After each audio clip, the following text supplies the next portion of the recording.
This episode made me genuinely uncomfortable because Steven, finally realizing he's alone, instead of changing, he just gets worse.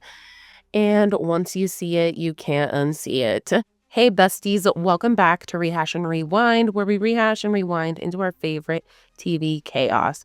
Grab your iced coffee because today we are breaking down Tell Me Lies, episode 5, and it's really giving emotional damage. I'm walking through what happened, rewinding the context people are skipping, and breaking down why this episode actually matters. So stay till the end, because if you watch this show long enough, you will have no idea how it ends because this show is crazy. So, episode 5 opens up with our toxic king of delusion getting into Yale school. Steven is thrilled, overjoyed, vibrating. But there's one problem. He has no one to call because he's a menace to society. So he calls Wrigley, trying to act all casual, like, oh yeah, I got into Yale. Just found out I got into fucking Yale. You guys, this is such a huge moment. Years of work, a literal life goal. And Wrigley's reaction is not what Steven wanted. That's great, dude. I think in my head you were already in. That's awesome. Let's go. Let's celebrate. Let's get a drink, right? Come on. Yeah, for sure. Let me talk to Pippa. I'll text you. Steven wanted confetti, an applause, a parade, like he had just won the Super Bowl. Instead, nothing. I actually felt secondhand embarrassment. Imagine accomplishing everything you've ever wanted and realizing no one wants to celebrate with you because you're a dick. And no, I do not feel bad for him. Steven does not want success. He wants validation.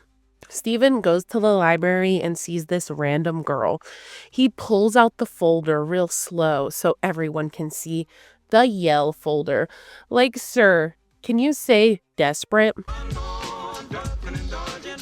I walk a lonely road. This is genuinely sad, and not in a poor baby way, in a you did this to yourself way. So, back at Evan's house, Steven makes some excuse to go to Evan's house just so he can tell someone he got into Yell. I walk a lonely road. Steven finds out Bree is there, Evan is there, and Steven kind of finds out that they are kind of back together. Steven lies and says Wrigley is insisting they go out, which is funny because Wrigley literally does not want to breathe the same air as him. This whole season, he seems so annoyed by Steven. He seems so annoyed by everything Steven says. And Steven is just so delusional. I got into Yale. Oh, shit. Yeah. That's huge, man. Wrigley is he's insisting that we go out and celebrate, So Lucy is with Alex, and Alex talks to her about the Facebook thing, about Chris being a rapist. Now he feels bad for Lucy, and Lucy's like, don't feel bad for me. And Alex is like, well, maybe the rough stuff is coming from trauma. Lucy swears it's not and leaves. She goes back to the dorm, and there is a trash can full of piss. I'm assuming it's piss, and we find out that it's piss. Either way, disgusting. We later find out that Katie also got a trash can of piss from Chris. So we all know this is coming from Chris. This campus is unhinged. Bitch, what the fuck? Bitch, what the fuck? Bitch, what the fuck? Bitch, what the fuck? So Wrigley, Evan, and Steven end up going to the bar. They're playing pool and last call hits. Then he goes, let's go back to my dorm. Okay, let's just go to my room. He keeps pushing it. My dorm's 40 feet from here. Just do that. No, that's cool. I'm gonna call it. And Wrigley snaps. He says, that's where my brother died. Why would I go there? It's weird you even still live there. That doesn't make any sense. We can walk to my dorm in 5 seconds. I'm not going to that fucking room. I'm not gonna act like everything's okay and sit on the couch my brother fucking died on. And by the way, it's fucking psychotic that you're okay living there. Steven has this weird moment of like, loading. Something might be wrong with me. Is that weird? Loading. And you guys, I had to pause because how did I not connect that Steven was still in that same dorm room? Oh my God. I don't know how I skipped over that. And it was even in the first episode. Now that I'm thinking about it, I remember Evan saying something about it, right? Steven is such a psycho. But we get an emotional moment between Pippa and Bree. Bree is upset because Lucy did not tell her what happened between her and Chris. And you guys, it makes me so sad and it is just so heartbreaking because Pippa is the one carrying all this. And Pippa explains, not for herself, but for Lucy, that she didn't want people to think about her in that way. I don't know why she wouldn't tell me about Chris. She just doesn't want people, like, thinking about it. I'm glad that she has Lucy and Diana, at least, to talk to about it and know what happened to her. But this moment just made me really sad because you can tell that Bree just really, really cares and wants to be there for her friends. And you could tell that Pippa is, like, feeling guilty that she didn't tell Bree in a way. You know, like, you could just tell that all around this is emotionalness. Like, this is some trauma. Wrigley says he needs to go into town. Bree says she needs to run errands in town. And Pippa says, go together. And Bree admits to Wrigley that she is actually going to be visiting her biological mom. And she's getting on a bus and it's 3 hours away. But Wrigley's like, I'll just drive you. I don't want to go back to campus. And Wrigley goes with her. Remember, her mom was only 14 years old when she had Bree. They meet at a restaurant and Bree learns that her mom is still drinking, just in moderation, and when she's talking to her mom, she says, like, when we lived together for a year, and Bree's mom is like, that was only a month. Like, I really never even lived with you. Well, I didn't have custody for a year. She pretty much kicked me out as soon as she found out I was pregnant. And Bree kind of puts on, like, a facade with, like... Okay, good. So you broke up with him. Yeah. Oh my God, are you like a little heartbreaker? That'd be such good karmic payoff for me. That she's, like, kind of thriving, and you could tell that she's saying this to, like, make her mom light up. Like, she's, like, trying to, like, say things, like, she's like, yeah, I broke his heart, and, like, it's just so sad because Bree's mom thinks she's thriving and doing amazing and has this perfect college life. I mean, honestly, I've blocked all of that out. And look, I'm good, and you're at Baird, and you're so pretty, and you're not letting guys get you. Meanwhile, Bree is desperately trying to get her attention, and she keeps inviting her to this photography exhibit. And Did Bree tell you about her photography exhibit? You could come if you wanted. A lot of families are coming. Trying to make plans with her mom. The only plan that her mom did say was that they could possibly go to see her during the summertime. So it's just a very weird thing. And it just broke my heart because I just want Bree to be loved properly. You're beautiful, Mom. Could come to the exhibit. You know, I don't have any summer plans yet. We're gonna have the whole place to ourselves. You could come if you wanted. Like, I could stay with you? You don't have to, but it could be fun.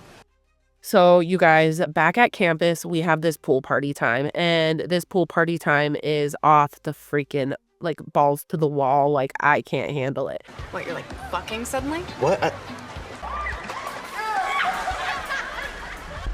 Yo, can we talk? Steven and Evan start acting like little man whores and putting girls on their shoulders and fighting in the pool. And Molly pulls Evan aside and she's like, we're not screwing anymore and you suck. Well, I just want you to know we're no longer hooking up. Okay. And Molly is over Evan. Evan is kind of getting this, like, fuck boy vibe to him now that he's, like, getting closer to Steven. I don't know why he would follow any of Steven's advice, but it seems like him and Steven are getting closer. And I want you to delete those photos I sent you. I already did. he's like, Molly said this one thing that was like, yeah, and make sure that you delete all those pictures of me. And Steven was, like, trying to get those pictures from Evan. Like, oh my God, like, that's just so, just cacas. I had sex a week ago and you just disappeared. I just thought it was so funny how she just taps Evan's head. Down now? Oh. What were these photographs? You guys, just when I thought it couldn't get crazier, Chris goes up to Lucy and says this. He confronts her about the lie. And this was so scary. Like, this was a scene out of a horror movie. Yo, can we we talk? Why are you telling everybody that I raped you? Like, Chris is crazy. This makes me sick. Lucy, seriously? You've known me since I was 4. Why are you doing this? And I'm glad Pippa wasn't there. Like, I'm glad that Pippa wasn't sitting in that chair because that could have just been so traumatizing for Pippa. And is there a reason why he waited to come up to Lucy after Pippa left? But the way he said, even ask your friend Pippa, we hooked up. Oh, just get out of here, creepy Chris. Get out of here. Pippa and I hooked up once, and we're cool. You think nobody knows what you did to Pippa? That you think what you're doing is okay makes it even more fucking disgusting. Don't fucking touch me!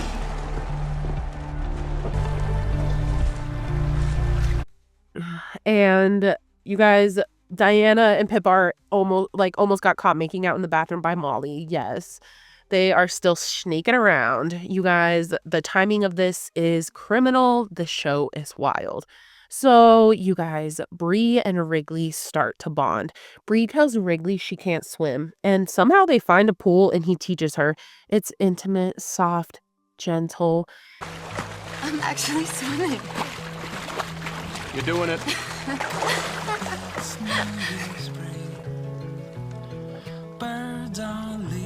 And why do I want them together so bad? Why do I want them together so bad? Someone stop me. Steven finds Diana. Like, does he have a tracking device on her? Is there a Colton Underwood moment going on right now?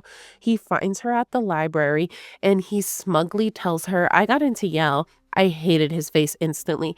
Diana finally lays it out. She tells him that she lied about her test score so that he would leave her alone. And my initial reaction to this was, yeah, you go girl, girl boss. And then it sunk in that she gave Steven all her cards. Why would you give that information to him? Why would you let him think that you won? Oh my God, like, we know you won, Diana. The world knows you won. Don't let him think that you won because now, oh, he's gonna get you. Oh my God, I'm scared for Diana. Because I actually aced the LSAT. 178. I don't understand. Why would you lie about that? Because I had to get away from you. And I knew it was the only way you'd let me. Guess you're not rid of me yet. I'll see you in New Haven, right? I'm not going to Yale. I'll go somewhere else. Stanford. Harvard. Sure, I'll get in everywhere I applied. I'm a pretty perfect applicant. Yeah. You know what? Hell yeah. I would never go to the same law school as you. I wouldn't put myself through that. Congratulations. I'm sure you're really happy. We all know Steven cannot take this. Like, this is his game. He can't be played in his own game. And it escalates immediately. He sends Diana's personal pictures to someone. This is where it stops being drama and becomes control. I hate him. I hate him. I hate him.